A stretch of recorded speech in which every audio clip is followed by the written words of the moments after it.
வாரம் வரை இயேசு கிறிஸ்துவின் வருகைக்கு நம்மளை ஆயத்தப்படுத்தும் சுத்திகரிப்பின் ஜபத்தை குறித்து தியானித்தோம். இன்றைய தினம் இயேசு கிறிஸ்துவின் வருகையில் எடுத்துக்கொள்ளப்பட முடியாதபடி பிசாசு செய்கிற தந்திரங்கள் என்ன, அந்த தந்திரங்களை முறியடிப்பது எப்படி, இயேசு கிறிஸ்துவின் வருகைக்கு நம்மை ஆயத்தப்படுத்தக்கூடிய சுத்திகரிப்பின் ஜபத்தின் மூலம் நாவினால் உண்டாகிற பாவத்தை குறித்து அறிந்தோம்.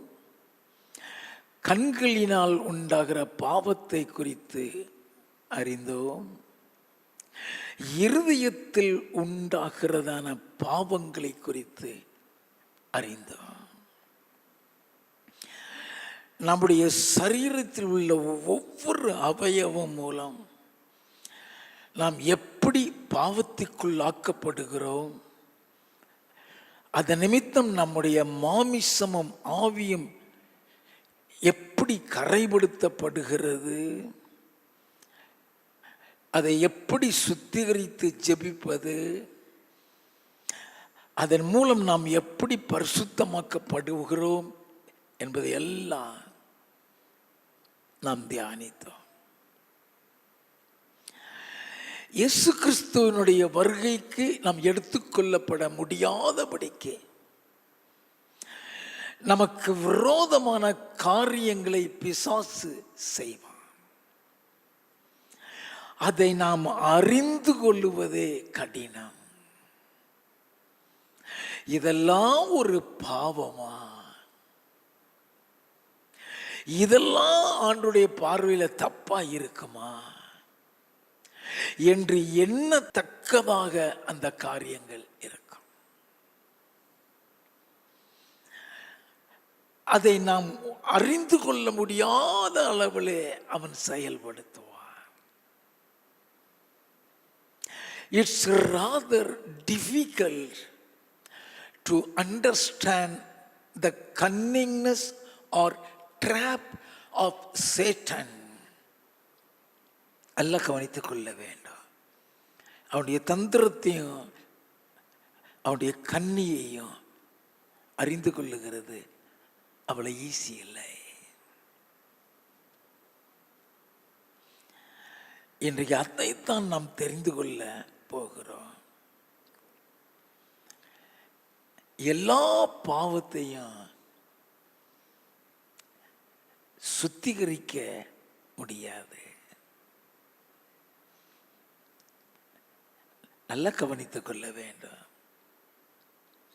We need rectification. அதை சரிப்படுத்துகிற காரியம் உண்டு.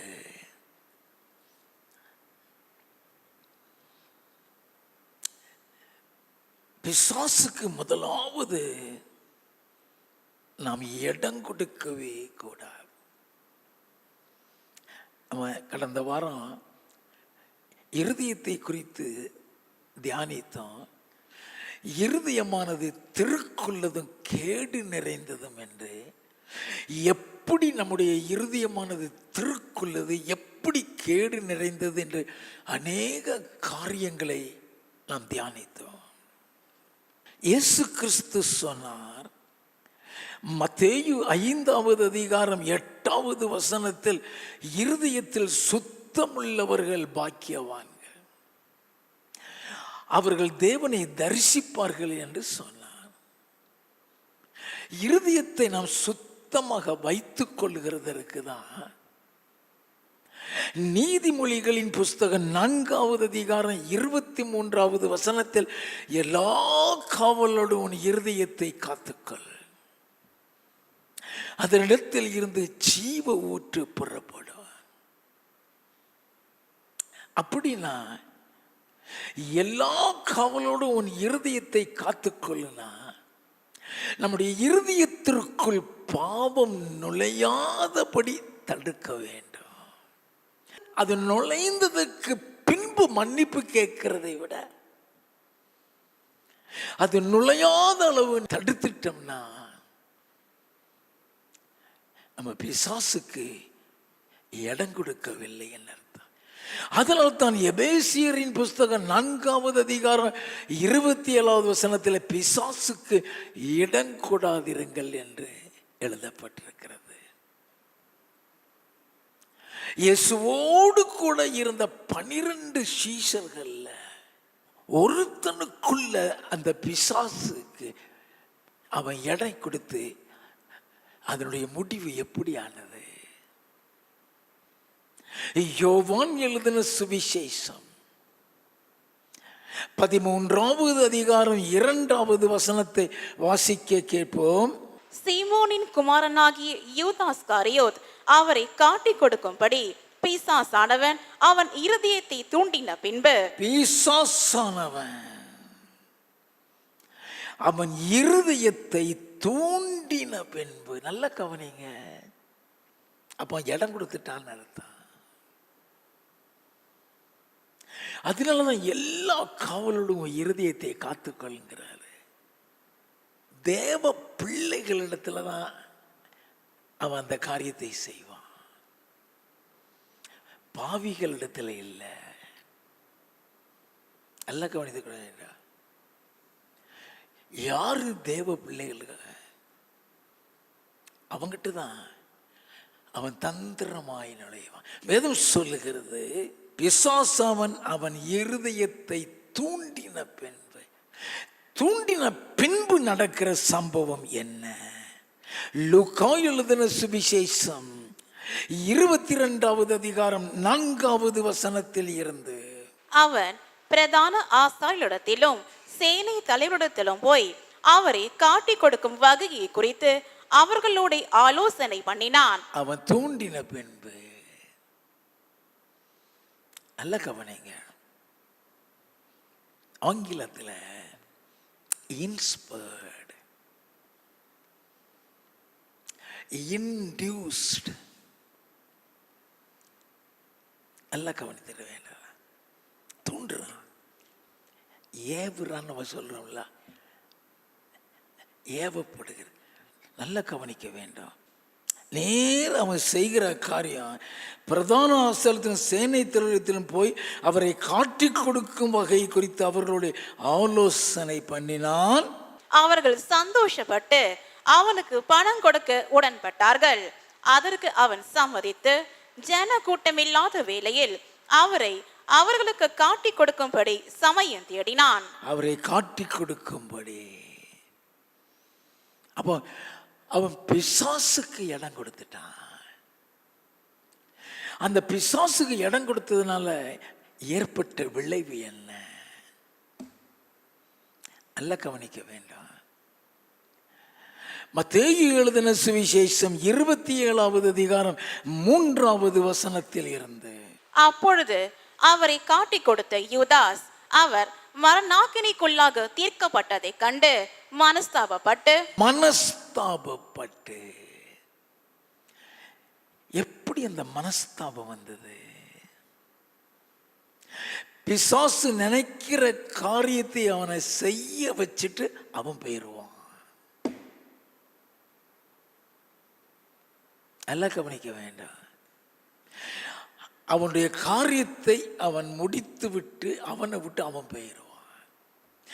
மனஸ்தாபப்பட்டு அந்த 30 வெள்ளி காசை பிரதான ஆசாரியரிடத்திற்கும் மூப்பரிடத்திற்கும் திரும்ப கொண்டு வந்து, குற்றமில்லாத இரத்தத்தை நான் காட்டி கொடுத்ததினால் பாவம் செய்தேன் என்றான். எப்படி அதை கண்டுபிடிக்கிறான்? அவன் இல்லைன்னு அர்த்தம்.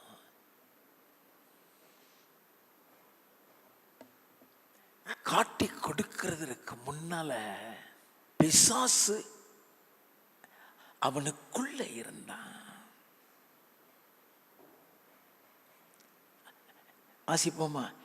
லூக்கா எழுதின சுவிசேஷம் 22வது அதிகாரம் 3வது வசனம். அப்பொழுது 12 ஒருவனாகிய ஸ்காரியோத் என்னும் மறுபேர் கொண்ட யூதாசுக்குள் சாத்தான் புகுந்தான்.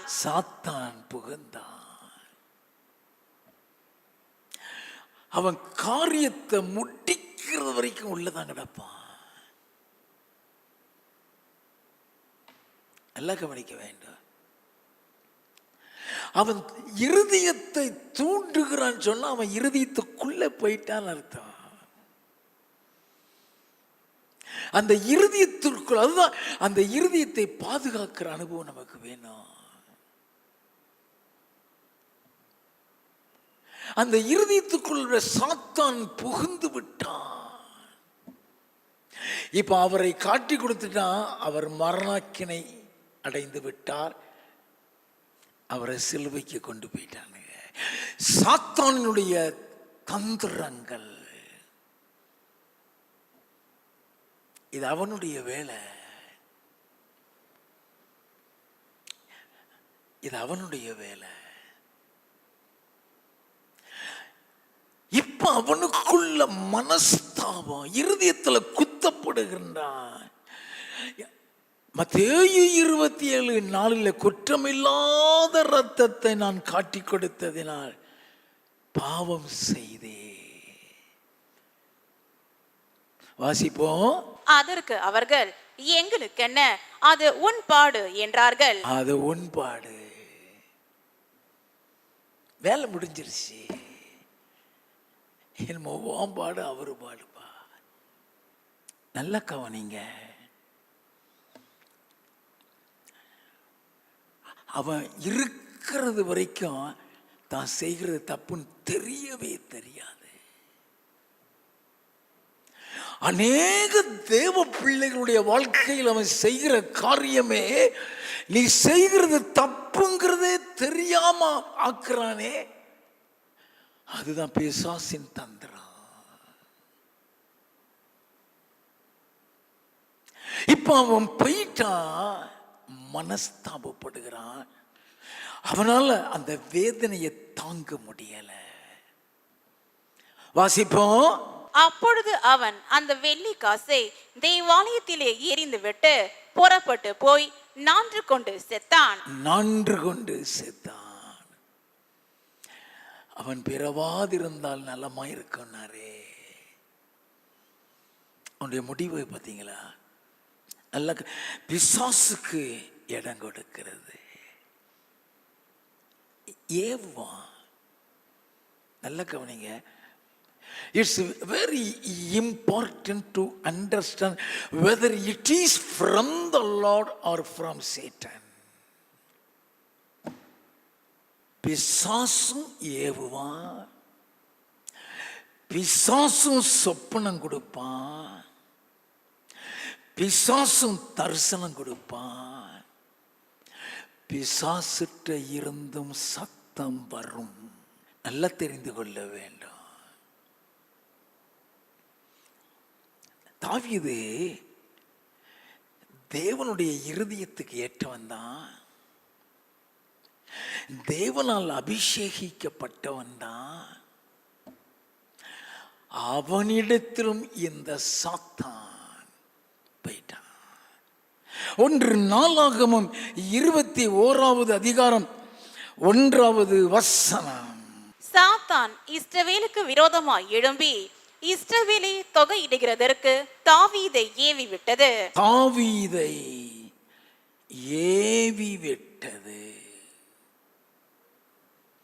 நல்ல கவனிங்க. அவன் உடனே யோவாபுட்ட சொல்ல ஆரம்பிச்சான், ஜனங்களை தொகை பார்த்துட்டு வா. ஆனா யோவாப் சொல்றான் 3வது வசனம்.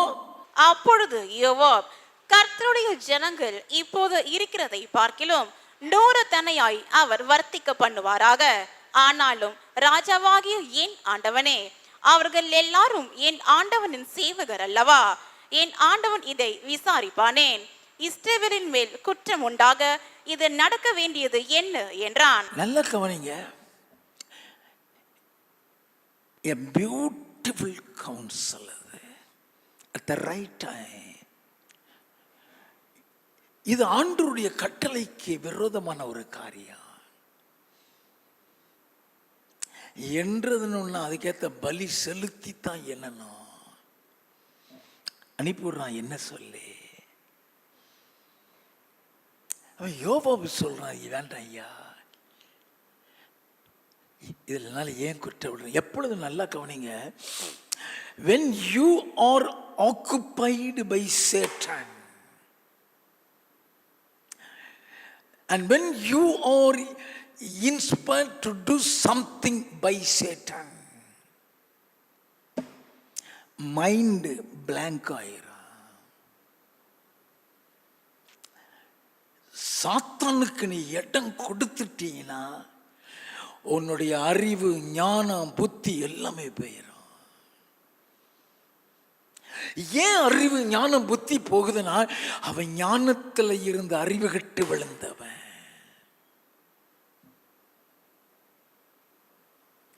அதனால ஞானத்தை தான் எடுப்பான். நல்லா தெரிந்து கொள்ள வேண்டும்.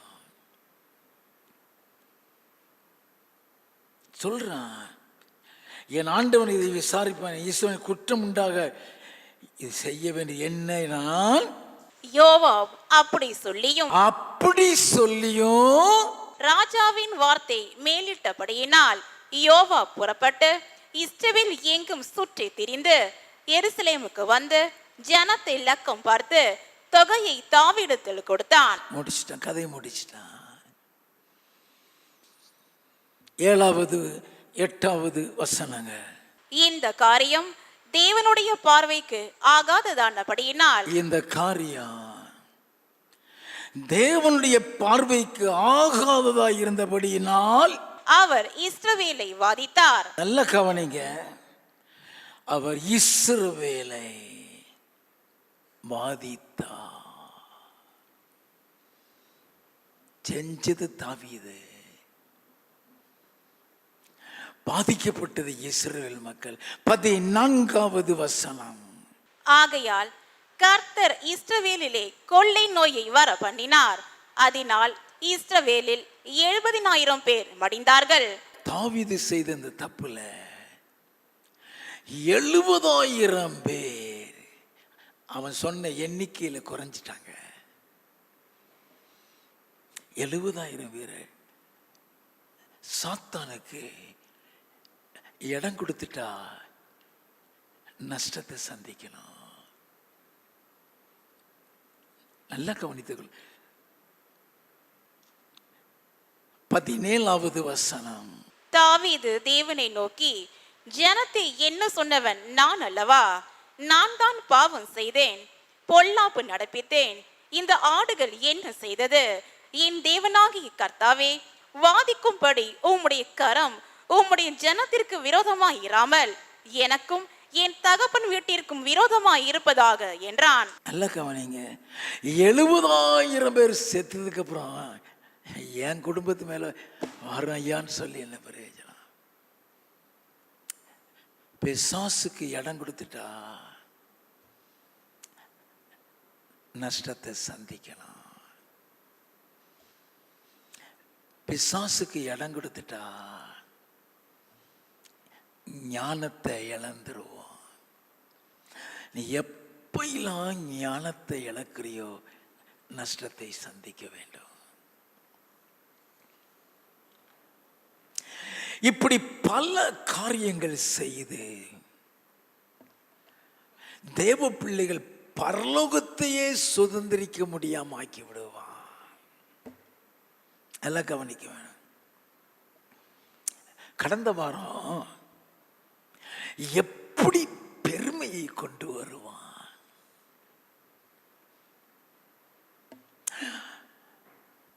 பெருமையை கொண்டு வந்ததுனாலதான்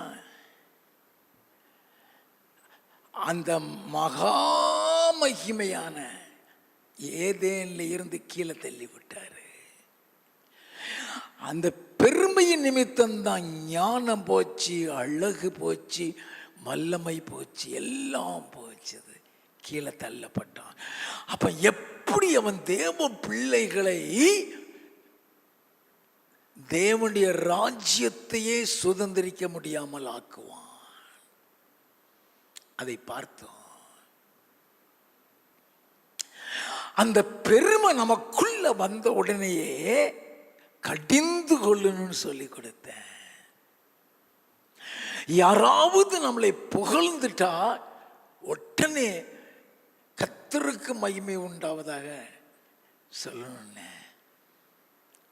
ஆனா அந்த பெருமையே உள்ள போகக்கூடாது. என்ன செய்யணும்? அதுதான் இம்பார்ட்டன்ட். நல்லா கவனிக்க வேண்டும். நம்மளை புகழுவாங்க. நம்மளை புகழும் பொழுது உள்ள போனால் நீ கடிந்து கொள்ளலாம். உள்ளே போகலைனா பெருமை வரக்கூடிய சூழ்நிலையில how to protect your heart, அதை முதல்ல நம்ம தெரிந்து கொள்ள வேண்டும். ஆதியாகமம் 41வது அதிகாரம் 15வது 16வது வசனங்கள். பார்வோன் யோசேப்பை நோக்கி ஒரு சொப்பனம் கண்டேன், அதன் அர்த்தத்தை சொல்ல ஒருவரும் இல்லை. ஒருத்தம் கூட இல்லப்பா. நல்லா கவனிங்க, ஒருத்தம் கூட இல்லை. நீ ஒரு சொப்பனத்தை கேட்டால் அதன் அர்த்தத்தை சொல்லுவாய் என்று உன்னை குறித்து நான் கேள்விப்பட்டேன் என்றான். பூஸ்டிங். நல்லா கவனிங்க, அவனை பெருமையா பேசுறான். ஒருத்தம் கூட தேசத்துல அந்த சொப்பனத்தை சொல்ல ஒருத்தம் கூட இல்லை. ஆனா ஒரு சொப்பனத்தை சொன்னா நீ அர்த்தம் சொல்லிடுவான். ஒன்னை குறித்து சொன்னாங்க. ஒட்டன்னு நமக்குள்ள ஒரு பெருமையை கொண்டு வருவான். அந்த பெருமை வருகிறதுக்கு முன்னால ரெஸ்பான்ஸ் நம்மகிட்ட இருந்து வரணும். வாசிப்போம். அப்பொழுது யோசேப்பு பார்வோனுக்கு பிரதியுத்தரமாக நான் அல்ல, தேவனே பார்வோனுக்கு மங்களமான உத்தரவு அருளி செய்வார் என்றான். நான் அல்ல ஐயா, தேவனே மங்களமான உத்தரவு செய்வாராக. உன்னை ஏதோ ஒரு காரியத்துல பெருமைப்படுத்துறாங்களா, உன்னை புகழ்றாங்களா, அது என்னால் உண்டாகலையா, அது அவர். அது என்னால இல்லையா, அது அவர். டக்குன்னு இம்மீடியட். அதுக்கு மேல பிசாசால உன்னை பெருமைப்படுத்த முடியாது. நல்லா கவனிக்க வேண்டும். தானியேலின் புஸ்தகம் 2வது அதிகாரம் 26 இருந்து 28 வரை வாசிக்க கேட்போம்.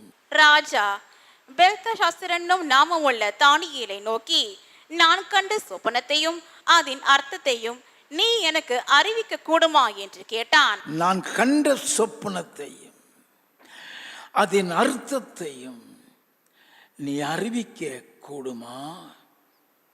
வாசிப்போம். தானியேல் ராஜ சமூகத்தில் பிரதியுத்தரமாக, ராஜா கேட்கிற மறை பொருளை ராஜாவுக்கு தெரிவிக்க ஞானிகளாலும். நல்ல கவனிங்க,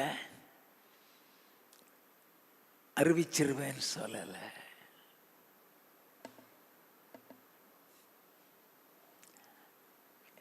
ஒருத்தனாலையும் அறிவிக்க முடியலன்னு சொல்லி ஞானிகளை எல்லாம் வெட்டி போடணும்னு கட்டளை போட்டான். தானியேல் போய் தேவ சமூகத்துல காத்து கிடந்து சொப்பனத்துக்கு அர்த்தத்தையும் வாங்கிட்டு வர்றான். அப்படி வாங்கிட்டு வரும் பொழுது எவ்வளவு பெருமையா வர முடியும், எவ்வளவு கம்பீரமாய் வர முடியும். டைரக்டா வாங்கிட்டு வர்றான். அப்போ அவன் சொல்றான், என் சொப்பனத்துக்கு நீ யார்கிட்ட சொல்லிடுவியா? நான் சொல்லிடுவேன் ஐயா, கேளுங்க. சொல்லல. வாசிப்போம்.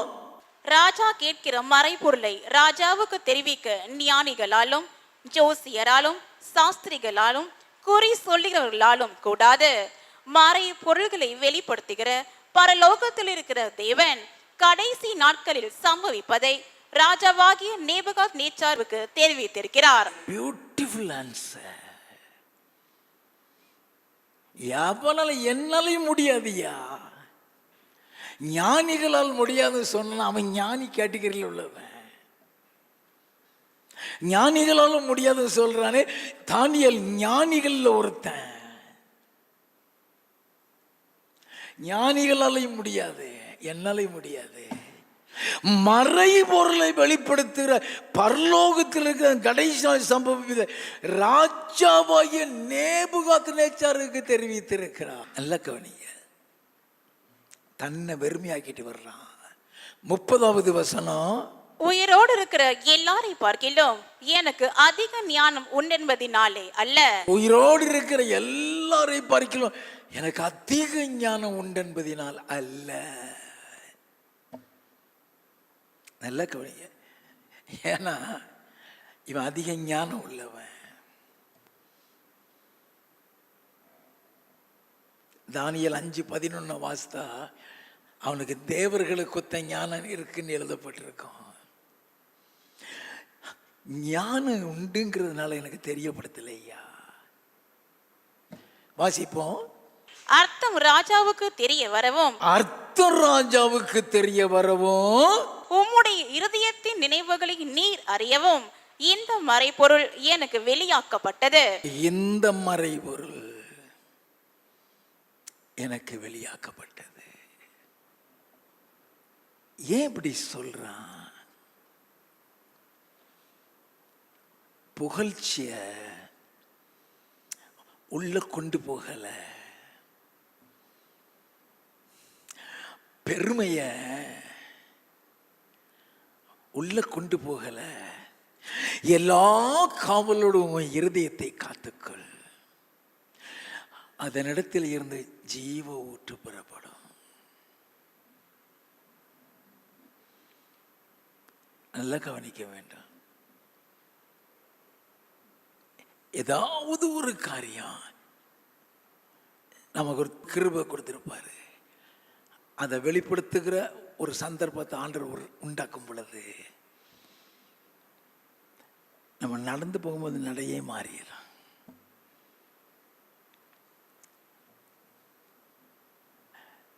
எப்பொழுதுமே இந்த இருதயம் that should be protected, அது உள்ள கொண்டு போகக்கூடாது.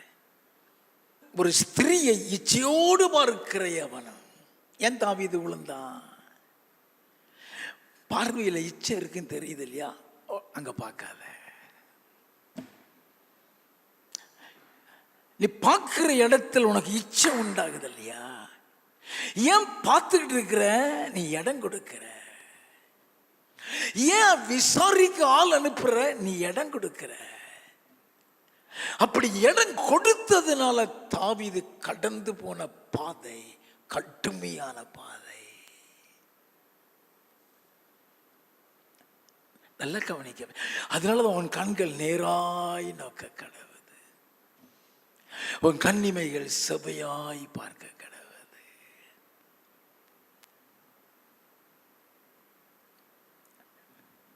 நம்ம நல்லா தெரிந்து கொள்ள வேண்டும். நம்ம எந்த ஒரு பாவமும் இருதயத்துக்குள்ள போக விட்டுறவே கூடாது.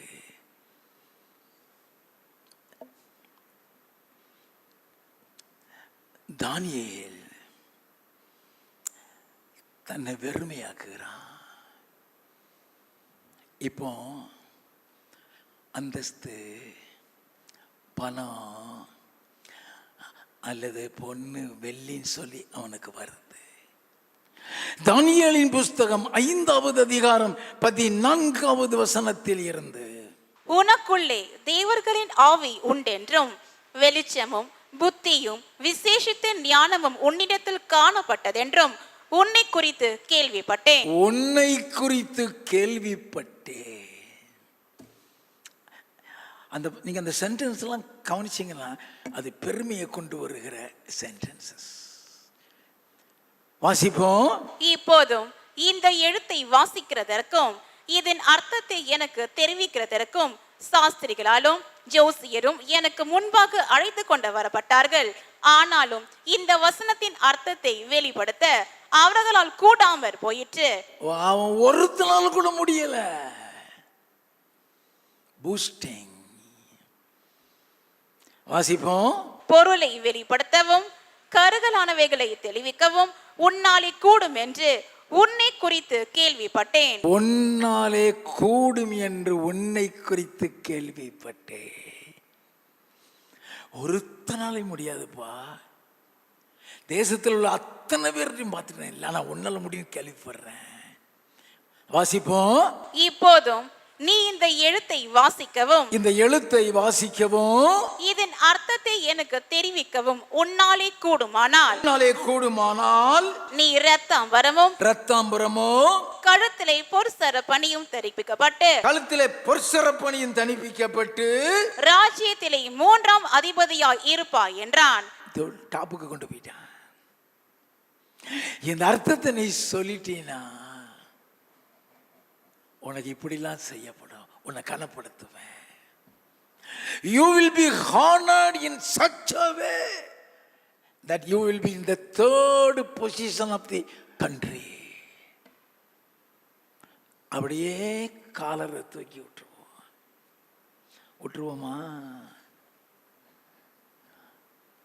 நல்ல கவனிங்க. அவன் என்ன வார்த்தை சொன்னா வாசிப்போம். அப்பொழுது தானியேல் ராஜ சமூகத்தில் பிரதியுத்தரமாக, உம்முடைய வெகுமானங்கள் உம்மிடத்திலேயே இருக்கட்டும். உம்முடைய வெகுமானம் உம்மிட்ட இருக்கட்டையா. என்ன பியூட்டிஃபுல்லா ராஜாட்ட சொல்றான். வாசிப்போம். உம்முடைய பரிசுகளை வேறொருவனுக்கு கொடும். உன் பரிசை வேறொருவனுக்கு அது எனக்கு தேவை கிடையாது. உன் பரிசுக்கும் உன் பதவிக்கும் ஆசைப்பட்டு நான் சொல்லவில்லை. பெருமை உள்ள போகாது. நல்ல கவனிங்க. வாசிப்போம். இந்த எழுத்தை நான் ராஜாவுக்கு வாசித்து இதன் அர்த்தத்தை தெரிவிப்பேன். இதை வாசித்த அர்த்தத்தை சொல்றேன். உன் பரிசும் வேண்டாம், உன் பதவியும் வேண்டாம். தேவ மனுஷன். நல்ல கவனிங்க. பெருமை உள்ள போகாம இருக்க எப்படி நம்மை பாதுகாக்க வேண்டும்? போகட்டும். இனி பரலோக ராஜ்யத்தை சுதந்திரிக்க முடியாதபடி பிசாசு செய்யும் தந்திரங்கள் என்ன? அதை மேற்கொள்வது எப்படி? How to overcome the trap or cunningness of Satan to fall us from God. நம்மளை தேவனை விட்டு விளமிக்கக்கூடிய அவனுடைய தந்திரம் அல்லது ஸ்னேர்னா கண்ணி. அதை மேற்கொள்கிறது எப்படி? அதை நம்ம தெரிந்து கொள்ள வேண்டும். பரலோக ராஜ்யத்தை சுதந்திரிக்க முடியாதபடி ஒவ்வொருடைய வாழ்க்கையிலும் ஒவ்வொரு காரியத்தை செய்வான். அது நம்முடைய அறிவுக்கு அப்பாற்பட்டு இருக்கும். பிசாசனுடைய தந்திரங்களை அறிந்து கொள்ளக்கூடிய ஞானத்தை ஒவ்வொரு பொழுதும் ஆண்டவரிடத்தில் கேட்கணும். Lord, give me the wisdom to understand the cunningness of Satan against my holiness, against my relationship with God, against my prayer life. ஒவ்வொரு காரியத்துக்கும் ஒவ்வொரு தந்திரம் வைப்பான். அதை அறிந்து கொள்ளக்கூடிய ஞானத்தை ஆண்டவர்கிட்ட கேட்கணும். நம்மை அறியாமலேயே நமக்குள் பெருமை, நம்மை அறியாமலேயே நமக்குள் கோபம், நமக்குள் கவலை, மனக்கசப்பு, விரோதங்கள், இப்படி பல காரியத்தை இருதயத்தில் போட்டுருவான். நல்ல கவனிக்க வேண்டும். It's not for sanctification but for rectification. நல்ல கவனித்துக் கொள்ள வேண்டும். தேவ பிள்ளைகளுடைய வாழ்க்கையில் சாத்தானின் தந்திரங்களை நாம் அறிந்து கொள்ள வேண்டும். அதை அறிந்து அதை மேற்கொள்கிறது எப்படி, அதை முறியடிப்பது எப்படி, அதில் ஜெயத்தை பெறுவது எப்படி என்பதை தெரிந்து கொள்ள வேண்டும். நேபுகாத்நேச்சார் வாழ்க்கையில் டாப்ல இருக்கிறான். 120 நாட்டுக்கு ஆள்றான். பெருமையை கொடுத்து மாடு மாதிரி புள்ளி தீங்க வச்சுட்டான். ராஜ்யபரமே போச்சு. இன்றைக்கு கவலையை கொடுப்பான். நல்ல கவனிங்க. இதெல்லாம் ஒரு பாவமா? இதெல்லாம் ஒரு தப்பான நீ நினைக்கிற அளவுல தான் இருக்கும். உன் இருதயத்துக்குள்ள துக்கம், கவலை உலக சம்பந்தமாய் வந்துருச்சுதான் மறுரூபமாக முடியாது. கவலை துக்கம் சொல்றதே 2 வகை உண்டு. ஒன்று உலக பிரகாரமான கவலை, இன்னொன்று தேவனுக்கேற்ற கவலை. நான் தேவனுக்கேற்ற துக்கத்தை பத்தி பேச விரும்பல, உலக பிரகாரம். நல்ல கவனித்துக் கொள்ள வேண்டும். இயேசு கிறிஸ்துனுடைய வருகையில நீ எடுத்துக்கொள்ளப்படாமல் இருக்கிறதுக்கு உலக கவலை, லௌகீக கவலை உள்ள போட்டுருவான். இந்த கவலையிலே நீ தூங்கி மர்வமாக முடியாம போயிருவ. நீ பரிசுத்தமா தான் இருப்ப. ஆனா கவலை நிமித்தம் இருதயம் பாரமாயிரும்.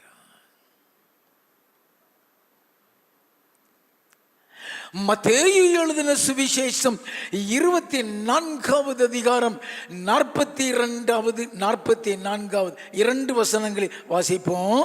உங்கள் ஆண்டவர் என்ன நாழிகையிலே வருவார் என்று நீங்கள் அறியாதிருக்கிறபடியினால், என்ன நாளிகையிலே வருவார் என்று நீங்கள் அறியாதிருக்கிறபடியினால் விழித்திருங்கள். விழித்திரு. நல்ல கவனிங்க. இந்த நாளில் வருவார் என்று அறியாதவங்க விழித்திரு. Watch therefore. கவனமாயிருன்னு அர்த்தம். Watch therefore, கவனமாயிரு. 44வது வசனம். நீங்கள் நினையாத நாழிகையிலே மனுஷகுமாரன் வருவார், ஆதலால் நீங்களும் ஆயத்தமாயிருங்கள். எப்பொழுதும் ஆயத்தமா இருக்கணும். 25வது அதிகாரம் 13வது வசனம். மனுஷகுமாரன் வரும் நாளையாவது நாழிகையாவது நீங்கள் அறியாதிருக்கிறபடியால் விழித்திருங்கள். விழித்திரு. நல்ல கவனிங்க. Be sharp. நம்ம பாஷையில சொன்னா மிகுந்த எச்சரிக்கையா இருக்க வேண்டும். எதுல நம்மளை தோல்வி அடைய வைப்பான்னு தெரியாது. வருகைக்கும் கவலைக்கும் என்ன சம்பந்தம்? லூக்கா எழுதின சுவிசேஷம் 21வது அதிகாரம் 34வது வசனம். உங்கள் இருதயங்கள் பெருந்திண்டியினாலும் வெறியினாலும் லௌகீக கவலைகளினாலும் பாரமடையாத படிக்கும். லௌகீக கவலை பாரமடையாதபடிக்கு. இருதயம் லௌகீக கவலைன்னா உலக கவலைன்னு அர்த்தம்.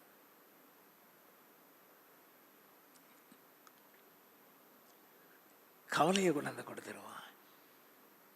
தூக்கம் வராது. கவலை இருந்தால் தூங்க முடியுமா? தூங்க முடியாது.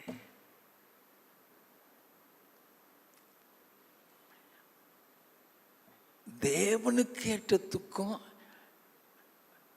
லௌகீக துக்கம்னு ரெண்டு உண்டு. அதை நம்ம தெரிந்து கொள்ள வேண்டும். 2 கொரிந்தியரின் புஸ்தகம் 7வது அதிகாரம் 10வது வசனம்.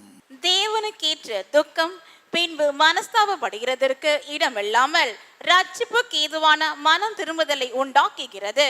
தேவனுக்கேற்ற துக்கம் மனம் திரும்புதலை கொண்டார். பவுலுடைய கண்ணு 2 கண்ணுமே போச்சு. 3 நாள் துக்கத்தில் தான் இருந்தான். 3 நாள் சாப்பிடல.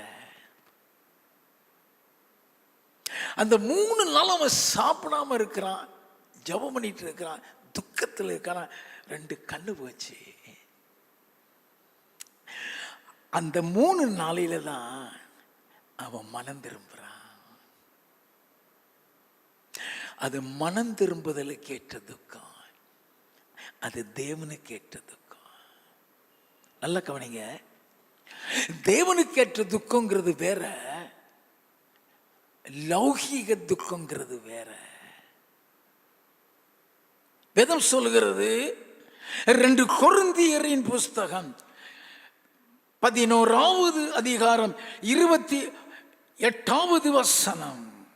இவை முதலானவைகளை அல்லாமல் எல்லா சபைகளை குறித்தும் உண்டாயிருக்கிற கவலை என்னை நாள்தோறும் நெருக்குகிறது. எல்லா சபைகளை குறித்து உண்டாகிற கவலை அது லௌகீக துக்கம் இல்ல,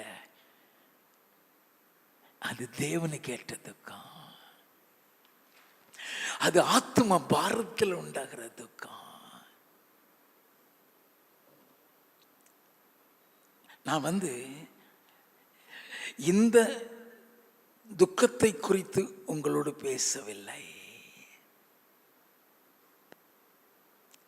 மறுபடியும் 2 கொரிந்தியர் 7:10 வாசிப்போம். தேவனுக்கேற்ற துக்கம் பின்பு மனஸ்தாபப்படுகிறதற்கு இடமில்லாமல் ரட்சிப்புக்கு ஏதுவான மனம் திரும்புதலை உண்டாக்குகிறது. லௌகீக துக்கமோ மரணத்தை உண்டாக்குகிறது. மரணத்தை கொண்டு வந்துடுறதா. முதல்ல அந்த துக்கத்தை நம்ம அறிஞ்சுக்கிடணும். எப்படி எல்லாம் துக்கத்தை உனக்குள்ள கொண்டு வருவான்,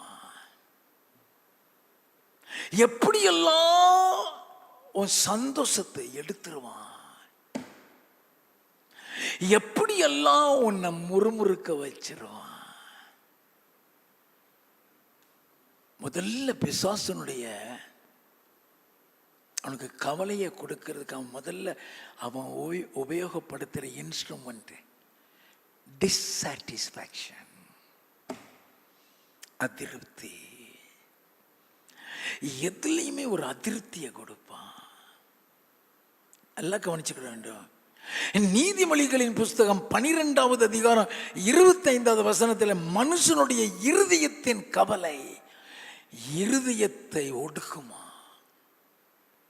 இருதயத்துக்குள்ள கவலை இருந்துச்சுன்னா இருதயத்தை அதனாலதான் இயேசு கிறிஸ்து சொன்னார், மத்தேயு எழுதின சுவிசேஷம் 6வது அதிகாரம் 25வது வசனம், ஆகையால் எண்ணத்தை உண்போம் எண்ணத்தை குடிப்போம் என்று உங்கள் ஜீவனுக்காகவும், எண்ணத்தை உண்போம் எண்ணத்தை குடிப்போம் என்று உங்கள் ஜீவனுக்காகவும், எண்ணத்தை உடுப்போம் என்று உங்கள் சரீரத்துக்காகவும் கவலைப்படாதிருங்கள் என்று உங்களுக்கு சொல்லுகிறேன். இயேசு சொல்ற, அதை பத்தி கவலைப்படாத. இது உலகது லௌகீக துக்கம். Don't give importance.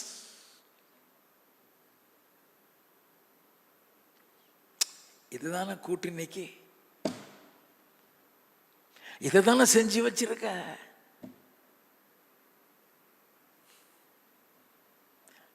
நல்ல கவனிங்க. நம்ம சாதாரணமா நினைக்கிற காரியங்கள் எவ்வளவு டேஞ்சர் நமக்கு தெரியாது. எண்ணத்தை உண்போம், எண்ணத்தை குடிப்போம், எண்ணத்தை புசிப்போம், கவலைப்படாதுன்னு சொன்னாரு. அதன் விளைவை தெரிஞ்சுக்கிடுவோமா? என் நாகமம் 11வது அதிகாரம் 4வது வசனத்தில் இருந்து. பின்பு அவர்களுக்குள் இருந்த பல ஜாதியான அந்நிய ஜனங்கள் மிகுந்த இச்சையுள்ளவர்களானார்கள். இஸ்ரவேல் புத்திரரும் திரும்ப அழுது, நமக்கு இறைச்சி புசிக்க கொடுப்பவர் யார்? நாம் எகிப்திலே கிரயமில்லாமல் சாப்பிட்ட மச்சங்களையும் வெள்ளரிக்காய்களையும் கொம்மட்டி காய்களையும் கீரைகளையும் வெங்காயங்களையும் வெள்ளை பூண்டுகளையும் நினைக்கிறோம். இப்பொழுது நம்முடைய உள்ளம் வாடி போகிறது. நம்முடைய உள்ளம் வாடி போகிறது. இந்த மன்னாவை தவிர நம்முடைய கண்களுக்கு முன்பாக வேறொன்றும் இல்லையே என்று சொன்னார்கள். இந்த மன்னாவை தவிர ஒண்ணுமே இல்லையே. டிசாட்டிஸ்ஃபேக்ஷன், அதிருப்தி.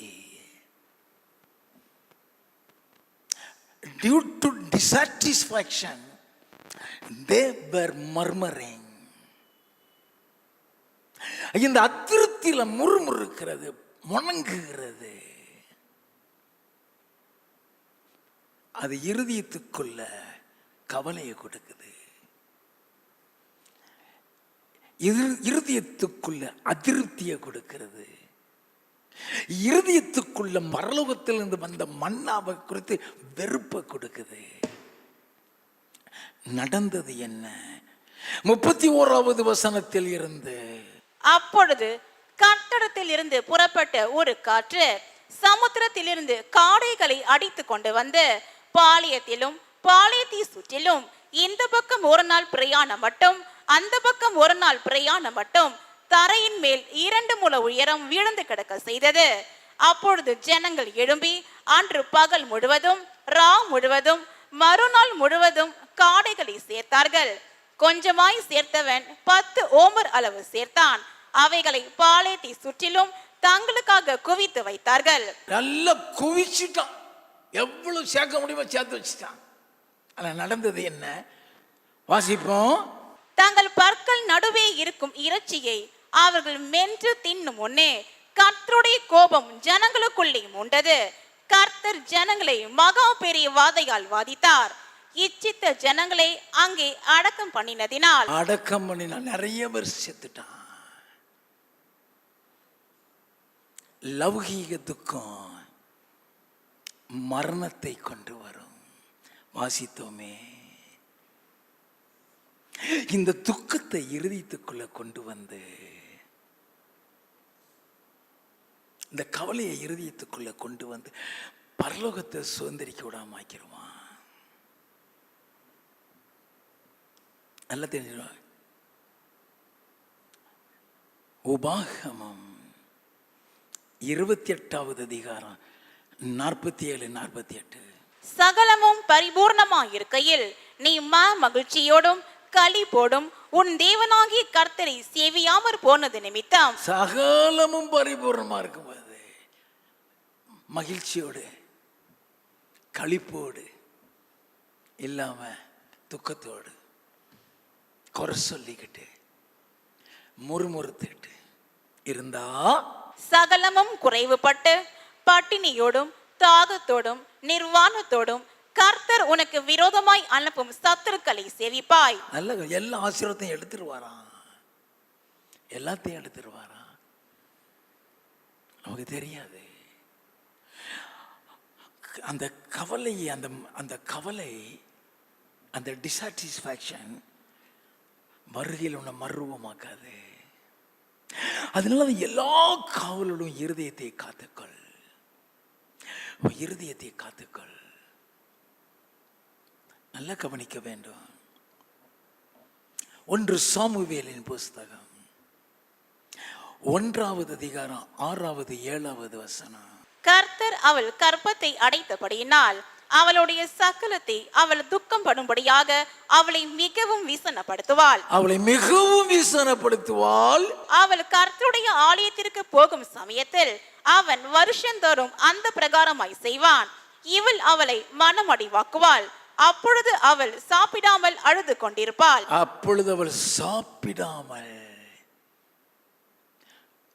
உன்னை குத்துறதுக்குன்னே ஒரு நபரை பிசாசு வச்சிருப்பான். லௌகீக துக்கம்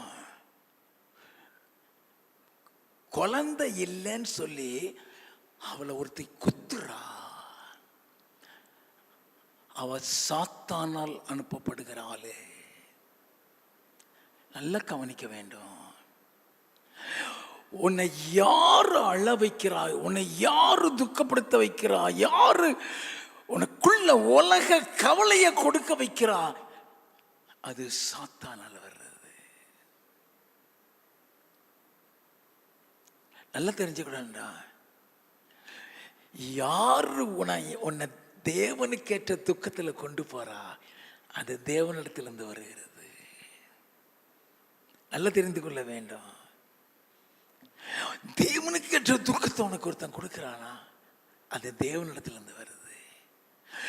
லௌகீக துக்கத்தை கொடுத்து உன் அமுக்கிட்டான சாத்தான் உன் வருகையில் போக விடாமக்கிறதுக்கு. அப்ப இப்படிப்பட்ட கவலைகளுக்கு சுத்திகரிப்பு கிடையாது. சுத்திகரிப்பு கிடையாது. 1 பேதுரு 5:7 சொல்கிறது, அவர் உன்னை விசாரிக்கிறவர். அவர் உன்னை விசாரிக்கிறவர் அப்படின்னா உன் கவலையெல்லாம் அவர் மேல வச்சிருந்து சொல்லப்பட்டிருக்கும். பிலிப்பியரின் புஸ்தகம் 4வது அதிகாரம் 6வது 7வது வசனத்தை வாசிக்க கேட்போம். நீங்கள் ஒன்றுக்கும் கவலைப்படாமல் எல்லாவற்றையும் குறித்து உங்கள் விண்ணப்பங்களை ஸ்தோத்திரத்தோடு கூடிய ஜெபத்தினாலும் வேண்டுதலினாலும் தேவனுக்கு தெரியப்படுத்துங்கள். நல்ல கவனிங்க ஐயா. உன் இருதயத்தை பாரப்படுத்துறாங்களா, உன் இருதயத்தை வேதனைப்படுத்துறாங்களா, don't keep it in your heart. வெளியே கொட்டு. அது வெளியே, அது ஒரு குப்பை. அந்த குப்பையை உள்ள தூக்கி வைக்காம வெளியே கொண்டு. ஆண்டவர் சொல்றாரு, நீங்க ஒன்றுக்கும் கவலைப்படாமல் எல்லாவற்றையும் குறித்து உங்களுடைய விண்ணப்பங்களை ஸ்தோத்திரத்தோடு கூடிய ஜபத்தினாலும் வேண்டுதலினாலும் தேவனுக்கு தெரியப்படுத்துங்கள். அப்பொழுது எல்லா புத்திக்கும் மேலான தேவ சமாதானம் உங்களுடைய இருதயத்தையும் உங்களுடைய சிந்தையையும் காத்துக்கொள்ளும். நல்லா கவனிக்க வேண்டும். அப்ப அன்னாள் என்ன செய்கிறா, அழுது அழுது பார்த்தா முடியல. கணவன் எவ்வளவு ஆறுதல் சொல்லி பார்த்தா முடியல. நேர் தேவ சமூகத்துக்கு போகிறா. தேவ சமூகத்தில் அழுது கொட்டுறா. 15வது வசனத்தை வாசிப்போம். அதற்கு அன்னாள் பிரதியுத்தரமாக, அப்படியல்ல என் ஆண்டவனே, நான் மனக்லேசம் உள்ள ஸ்திரீ. நான் மனக்லேசம் உள்ள ஸ்திரீ. நான் திராட்சரசமாகிலும் மதுவாகிலும் குடிக்கவில்லை. நான் கர்த்தருடைய சந்நிதியில் என் இருதயத்தை ஊற்றிவிட்டேன். என் இருதயத்தை ஊத்திட்டேன். ஊத்திரு. என்ன கவலை, என்னென்ன கவலை, அழு. தேவ சமூகத்தில் அழு. நீ எவ்வளவு திகழ, நீ கண்ணீர் வடிக்கையோ உன் இருதயத்தில் உள்ளதெல்லாம் வெளியேறுதுன்னு அர்த்தம். உன் இருதய பாரம் வெளியேறுது, நீ லகுவாயிடுற. அங்க போய் கொட்டுறா. ஆண்டவருடைய சமூகத்தில் போய் கொட்டுறா. நல்லா கவனிங்க. 18வது வசனத்தின் பிற்பகுதி. பின்பு அந்த ஸ்திரீ புறப்பட்டு போய் போஜனம் செய்தால் அப்புறம் அவள் துக்கமுகமாய் இருக்கவில்லை. எல்லாத்தையும் கொட்டிட்டான். எனக்கு துக்கம் கிடையாதாங்க. என் இருதயத்தை ஒரு சமூகத்தில் ஊத்திட்டேன். சங்கீத புஸ்தகம் 62வது சங்கீதம் 8வது வசனம். ஜனங்களே, எக்காலத்திலும் அவரை நம்புங்கள், அவர் சமூகத்தில் உங்கள் இருதயத்தை ஊற்றி விடுங்கள். நல்ல கவனிங்க. ஊத்திருங்க, போகட்டும். குடும்ப வாழ்க்கையில தான் அநேக கவலைகள், அநேக பிரச்சனைகள். God has a plan. God has a vision in your life. கர்த்தர் உன்னை குறித்து ஒரு திட்டம், உன்னை குறித்து ஒரு தரிசனம் வச்சிருப்பாரு. அந்த திட்டம், அந்த தரிசனம் உன் வாழ்க்கையில நிறைவேற முடியாதபடி குடும்ப பாசத்துல நீ கட்டப்பட்டு விடுவாய்.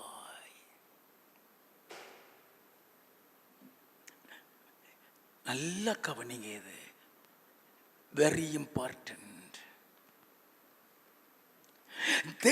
அநேகருடைய வாழ்க்கையில தரிசனம் நிறைவேற முடியாம அது ஏன் நிக்குதுன்னா, உன் குடும்ப பாசம் இருக்க, குடும்ப பாசம்.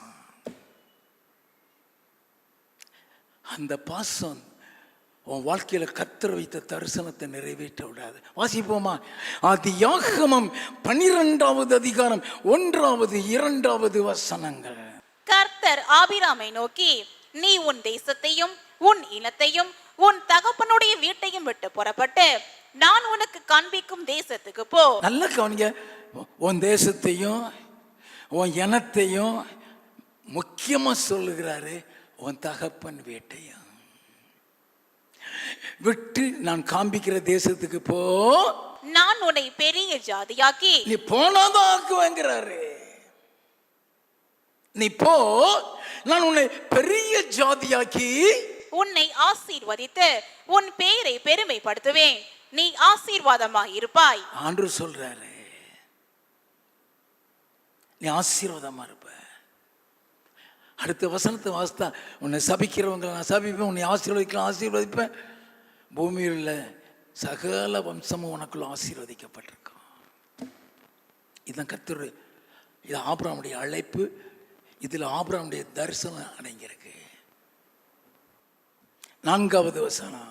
கர்த்தர் ஆபிராமுக்கு சொன்னபடியே அவன் புறப்பட்டு போனான். கர்த்தர் சொன்னபடியே புறப்பட்டு போனான். லோத்தும் அவனோட கூட போனான். என்னது? லோத்தா அவனை கூட்டிட்டு போய் சொன்னாரா?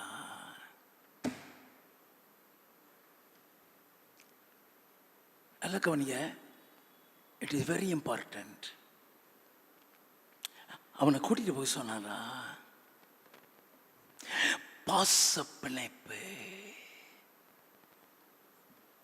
போகிற இடத்துல எல்லாம் அவனை தான் கூட்டிட்டு போவான். நல்லா தெரிந்து கொள்ள வேண்டும். ஏன் அவனை கூட்டிட்டு போறான்?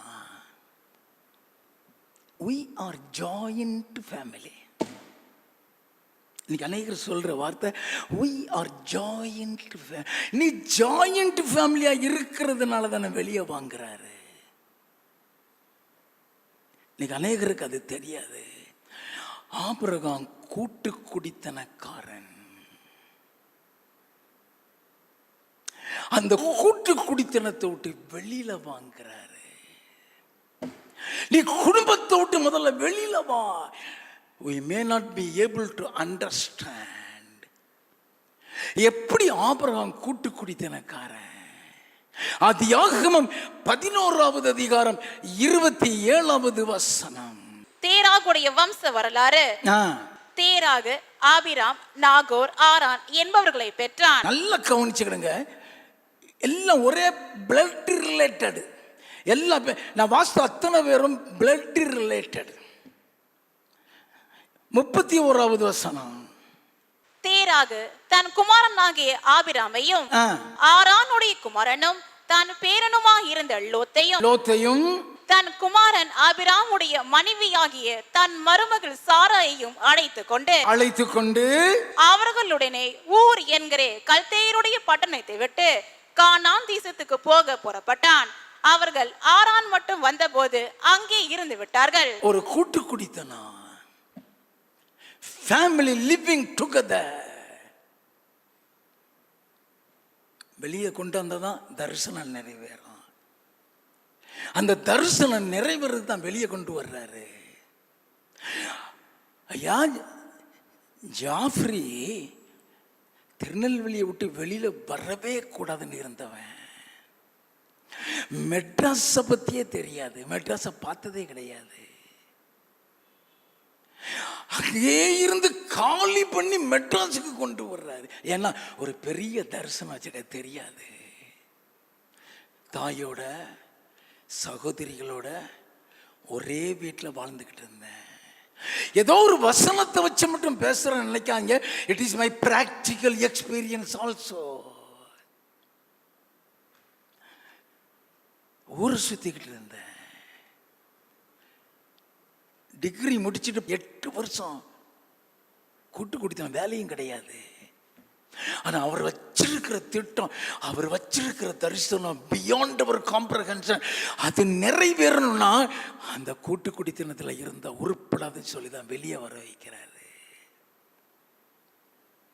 அப்ப ஆபிரகாம் அந்த கூட்டு குடித்தனத்தில் இருக்கிறதுனால தான் உன் தேசத்தையும் உன் ஜனத்தையும் உன் தகப்பன் வீட்டையும் விட்டு நான் காண்பிக்கிற தேசத்துக்கு போ, நான் உன்னை பெரிய ஜாதியாக்கி உன் பேரை பெருமைப்படுத்த போகிறேன்.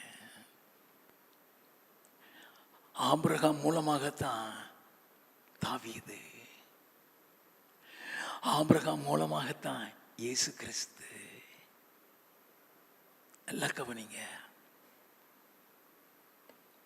அப்ப ஒரு பெரிய தரிசனம் வைக்கிறாரு, வெளியே வர சொல்றாரு. ஆனா ஆபிரகாம் லோத்தையும் கூட பாச பிணைப்பு, இந்த பாச பிணைப்புனால எவ்வளவு பிரச்சனை வருங்கிறது ஆபிரகாமுக்கு தெரியும். இந்த பாச பிணைப்பினால அவன் தரிசனம் நிறைவேறாதுங்கிறது அவனுக்கு தெரியாது. ஆதியாகமம் 13வது அதிகாரம் 1வது 2வது வசனங்கள். ஆபிராமும் அவன் மனைவியும் அவனுக்கு உண்டான யாவும் அவனுடனே லோத்தையும் எகிப்தை விட்டு தென் திசையில் வந்தார்கள். போகிற இடமெல்லாம் லோத்து கூட போகிறான். வாசிப்போம்.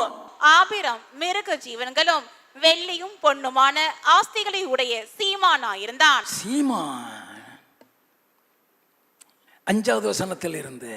ஆபிராமுடனே வந்த லோத்துக்கும் ஆடு மாடுகளும் கூடாரங்களும் இருந்தன. அவர்கள் ஒருமித்து குடியிருக்க அந்த பூமி அவர்களை தாங்க கூடாதிருந்தது. அவர்கள் ஒத்துமையாய் வாழ. வாசிப்போம். அவர்களுடைய ஆஸ்தி மிகுதியாய் இருந்தபடியால் அவர்கள் ஒருமித்து வாசம் பண்ண ஏதுமில்லாமற் போயிற்று. ஆபிராமுடைய மந்தை மேய்ப்பருக்கும் லோத்துடைய மந்தை மேய்ப்பருக்கும் வாக்குவாதம் உண்டாயிற்று. ஆபிரகாமுடைய மந்தை மேய்ப்பருக்கும் வாக்குதான் உண்டாயிட்டு, பிரச்சனை வந்துருச்சு.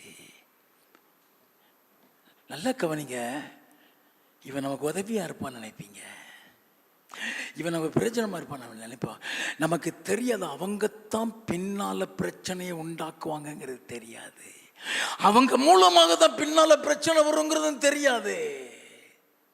ஏன்னா ரத்த பாசம். நல்லா கவனிக்க வேண்டும்.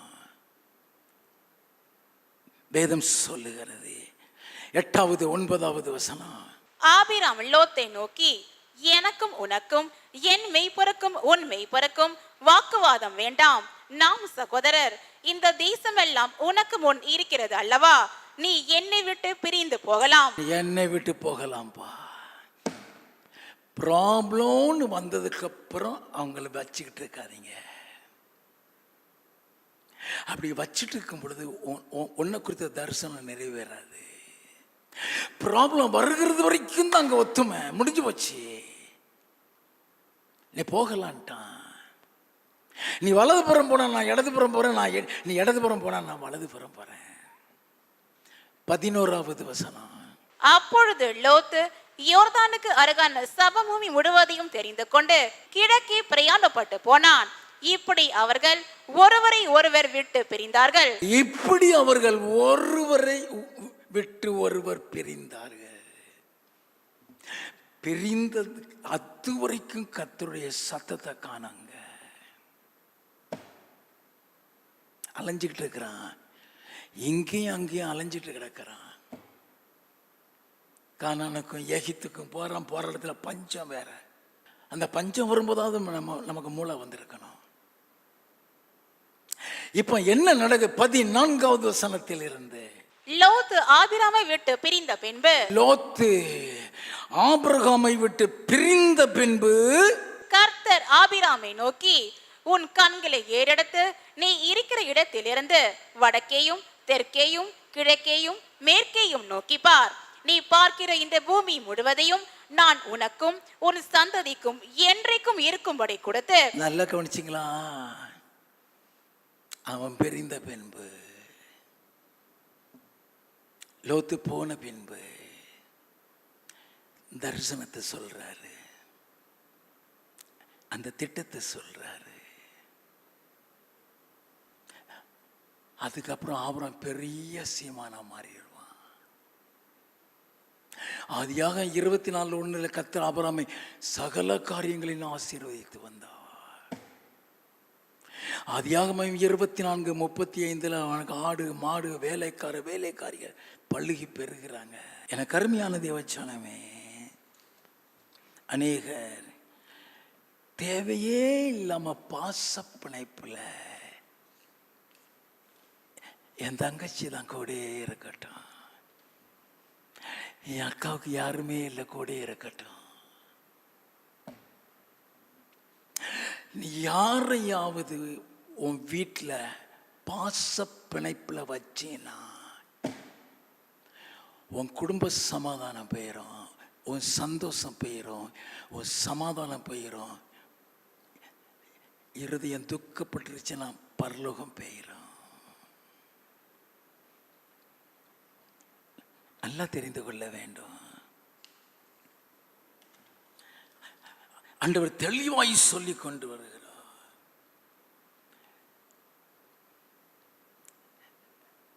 சிலர் கூட ஒருத்தர் வச்சிருப்பாங்க, அவங்க தான் மண்டடியும் தெரியாது, பின்னால் அவங்க தான் கேம் விளையாடுவாங்க.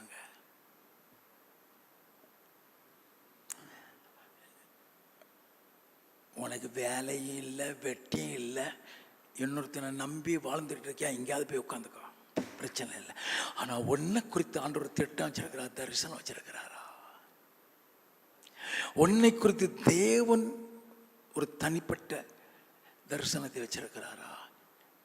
அந்த தரிசனத்துக்குள்ள கொண்டு போகணும்னா வெளியே வா. நான் இந்த இடத்த விட்டே போக மாட்டேன்னு நீ நினைக்கிறீங்கள, போனதுக்கு அப்புறம் தான் உன் தரிசனம் நிறைவேறும். இந்த வீட்டை விட்டே போக மாட்டேன்னு நினைக்கிறியா, போனதுக்கு அப்புறம் தான் உன் குடும்பத்தில் சமாதானம் வரும். நல்லா கவனிக்க வேண்டும். எனக்கு அருமையான தேவச்சனமே,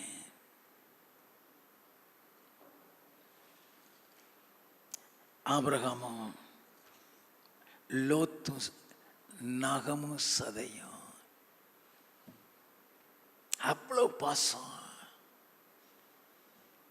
ஏன்னா ஆபிரகாமுக்கு கூட பிறந்தவன் கிடையாது, அவன் சகோதரன் மகன், அவன் தான் அவனுக்கு கூட பிறந்தவன் மாதிரி. ஆண்டவர் சோதம் அழிக்க போறேன்னு சொன்ன உடனே அங்க முழங்கால நின்றுவான். ஆதியாகமம் 19:29 ஆண்டவர் சோதம் அழிக்கும் போது ஆபிரகாம் பார்த்துதான் லோத்தை காப்பாத்துவாரு. சோதமுக்கு விரோதமாக ராஜாக்கள் எல்லாத்தையும் எடுத்துட்டு போய் லோத்தையும் கூட்டிட்டு போயிடுவான். இது ஆபிரகாமுக்கு தெரிஞ்ச உடனே ஓடிடுவான். யுத்தம் பண்ணி 5 ராஜாக்களுக்கு விரோதம் ஒரு தனிப்பட்ட மனுஷன் யுத்தம் பண்ணி அத்தனை திருப்பி லோத்தையும் திருப்பி கூட்டு வருவான். பாசம், அன்பு. நல்ல கவனிங்க, இந்த பாசம் அன்பும் அநேகருடைய வாழ்க்கையை நாசப்படுத்தி விடுகிறது. உனக்குன்னு கர்த்தர் ஒரு குடும்பம் வச்சுட்டாரா? உனக்குன்னு ஒரு குடும்பத்தை உருவாக்கிட்டாரா? வா வெளியே.